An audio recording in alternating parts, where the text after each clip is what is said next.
All right, friends and golfers, welcome back. And I'm so excited for the third installment of this. And this is the straight golf shot. So we had to go through the first two videos to get to this one. First one, I just explained the D plane, what it is, and how it explains ball flight. Okay. Second video, I went through basically the curvature of it and the ball flight. So you have the face angle. We're grabbing, remember, it's three-dimensional directions so that this is going. So this split. Okay. Now, what we did for figuring out the curvature of the ball, we talked about face angle and club path. Okay. We didn't include the attack angle. We didn't talk about dynamic loft because we're figuring this is that, we have the club head direction, which is, it's made up of a couple of components. You have a component that we didn't really talk a lot about, which is angle of attack, which on an iron house measure, we're going to measure it as down, and it's the path. So if you think about that, our path may be coming in like this, path, but it's also an angle of attack right here, which is measured down at the ball here, right? I'm not getting in all these 100% specifics on it because it doesn't matter where it could matter. It could do it at compression at first hit. Yes, will it make a little bit different? Yes, it will have measures, but not for our exact explanation or not for our explanation right now. I don't want to muddy the waters. Okay. We go into that in another video. But knowing these components is what you need to know to understand ball flight 100% and how to hit the straight shot. So it's clear 100%, just like a curve shot is. So the tack angle is a component. Okay. So now here's the key with those shots that I talked about earlier. Okay. Everything stays the same. Nothing changes. Okay. But when we're talking about a straight golf shot, this is where it's going to start to make sense. And how in the first one I mentioned, people will tell you this, that you just have to get your face and path to be straight down the line. Well, how can I do that when it's three-dimensional? I have an angle of attack. So that is saying I have no angle of attack. It comes in at zero like that. Not going to be a good golfer, okay? Good golfers have angle of attacks with irons, anything, unless they average an angle of attack downwards on driver too. Now Rory isn't, but they average about one to two down Trackman. So I think in 2023. Okay. So in order to hit the straight golf shot, I want my ball to start straight, obviously, right? Meaning my target line is here, right? And that means I want my face angle when I hit the ball to be on my target line, right? That's where the ball starts, right? Where my face angle is. Now you would just say my path should be right down here too. But now it's three-dimensional and I have an attack angle down, okay? Because what's going to happen with the attack angle down is this. Watch what happens, okay? So if I'm coming into this like this, the attack angle goes do, down, down, down here, right? Where do I hit the ball before I get to the ground? So look how the club's going to keep changing. Do you see that? It's changing as I go. But I already hit the ball. So my attack angle is 4 or 5 down. What is that going to do? Just by having an attack angle down 4 or 5, what does that automatically do? Sends the ball more to the right, it's going to do, right? So how do I counteract that? I got to learn to swing a little bit more left. Okay. That's what people miss on this. So my swing direction, which would be basically from about knee to knee, needs to be moving.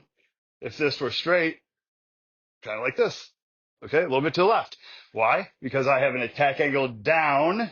I'm hitting in front of the ball. If you can't hit in front of the ball and you're hitting behind the ball, then no, you don't want to do this. That'll make the ball go left. But if you hit it in front of the ball, or you're hitting the ball first, then this is how you have to do it. We're gonna have to feel like we have a swing that goes a little bit. So see, when I get to about P6 parallel to the ground, this club's gonna be probably a little bit outside my hands because I'm gonna be swinging left. Okay.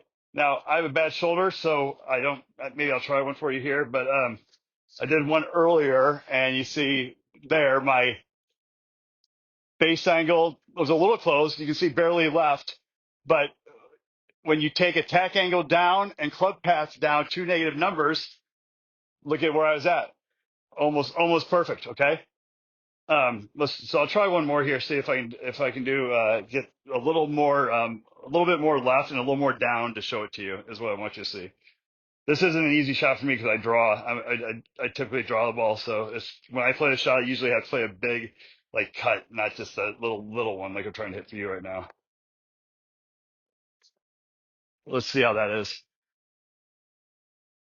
Okay. So I think that's a better explanation for you guys. My attack angle was down 4.2 degrees.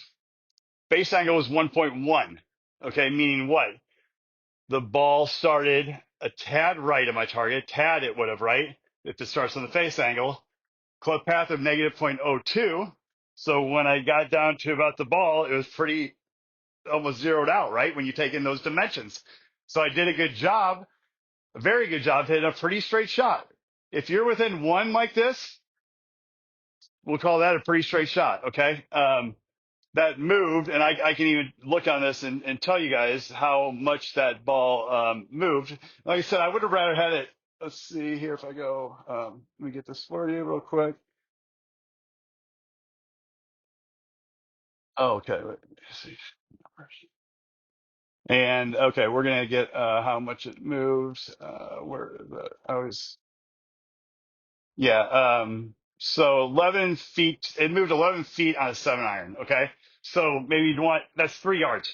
A little over three, a little over 3 yards. Okay, so but I had to swing. You see right here, my path was left. Okay, I'm gonna try to get a little more left path with you to show you this a little bit more too.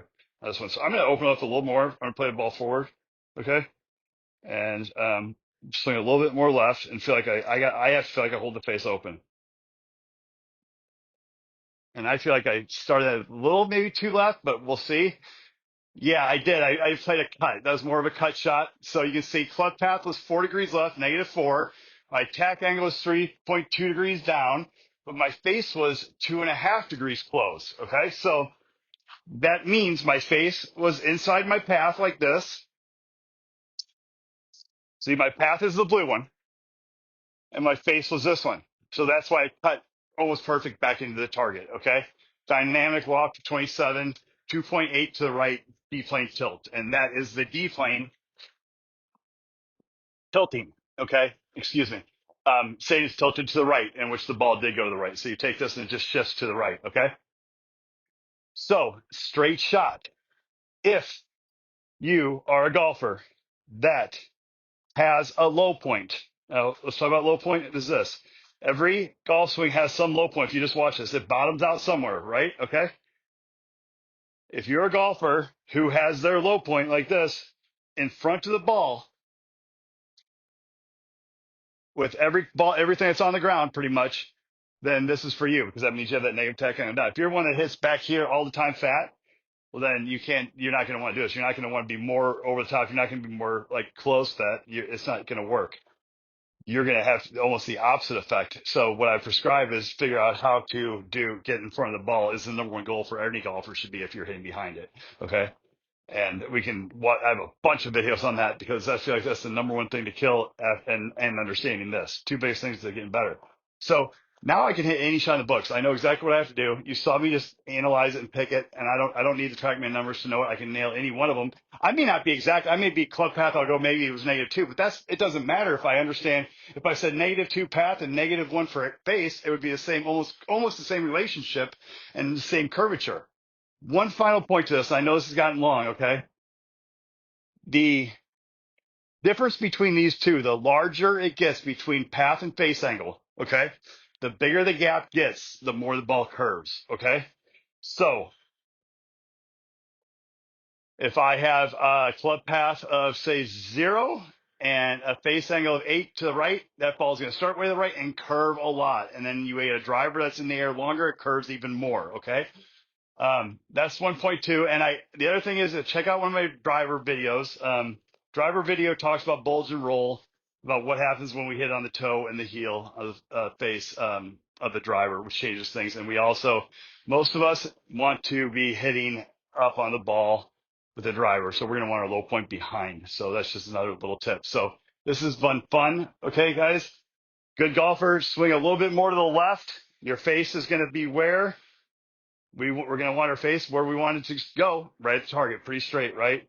Boom at the target, and you're just going to be swinging a little bit to the left. That's it. So you may see your divot is going to be probably hard to tell exactly. Divots aren't 100% accurate, so don't buy into them 100%. But you're going to be able to tell. Look in a mirror, like I have one behind me that I look at, and I'm looking at one right now, and I would want to be here by the time I get P6. The club barely outside my hands. I don't want the face too closed. For me, I want the face probably here, and look where I'll go. I'll swing left. And there you go. Thanks for watching. Hope this helped you. Leave a comment. Tell me if it did help you. And if you have any questions, please ask. And let's grow together and have fun. Thanks a lot.